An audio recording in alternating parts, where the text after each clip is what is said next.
بہت پریشان، رات کو سوئے، خواب میں دیکھا کہ امام زمانہ کا خیمہ لگا ہے، وہاں گئے، کہا کہ مولا یہ میری حالت،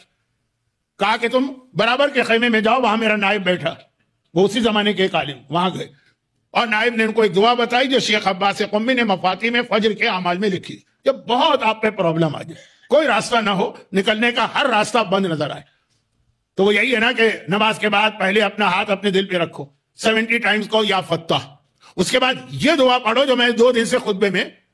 خطبہ بنا کے پڑھا، کیونکہ وہ خطبہ بھی لا حول ولا قوت الا باللہ توکلت علی الحی الذی لا يموت الحمدللہ الذی لم یکن شریک فی الملک ولم یکن ولی من الذل وکبرہ تکبیرا. اصول کافی میں یہ جو ہے چھوٹی سی دعا یہ الگ آئی ہے سیپریٹ، اس واقعے میں تو یہ پارٹ بن کے آئی ہے نا 3 دعاؤں کا. رسول خدا کے صحابی نے کمپلین کی بہت پرابلم، رسول نے یہ دعا ان کو الگ سے تعلیم کی، یہ الگ تھی. لیکن امام زمانہ نے یا فتح پلس یہ اور پلس وہ دعا جو چھٹے امام نے ایک دفعہ ارشاد فرمائی کہ مجھے تعجب ہے اس مومن کے اوپر جو 4 پرابلم میں پھنس جاتا ہے اور پھر بھی قرآن کی یہ 4 آیتیں نہیں پڑھتا.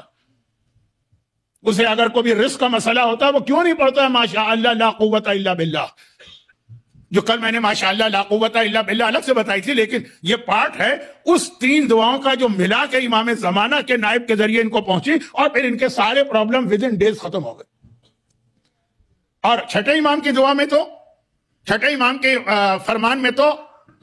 ہر آیت کے ساتھ اس کا رزلٹ بتایا، کہا کہ روزی کے رزق کی پریشانی کیوں یہ نہیں پڑھتے، کیونکہ اس کے فوراً بعد خدا نے کہا وَعَسَىٰ رَبِّي أَن يُؤْتِينَا خَيْرًا، بہت جلد اللہ تمہیں بہت ہی خیر و برکت عطا کرے. اس آیت، یہ آیت سورہ کہف کے اس کے بعد دیکھ لیجیے. اور اگر کسی کو دشمن کا خوف ہے تو کیوں نہیں پڑھتا حسبنا اللہ ونعم الوکیل، کیونکہ اس کے فوراً اللہ نے کہا فانقلبوا بنعمت من اللہ،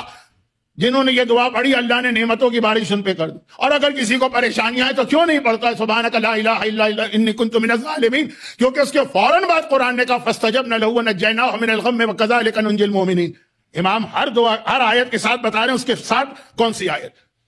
اور اگر کبھی ظالم حکمران تلوار لے کے کھڑا ہے کیوں نہیں پڑھتے وفوض امری الی اللہ ان اللہ بصیر بالعباد، کیونکہ فوراً قرآن نے کہا فوقع اللہ سیئات ما مکروا، اللہ نے اس آدمی کو ظالموں سے بچا لیا. تو اب یہ جو ایک الگ حدیث،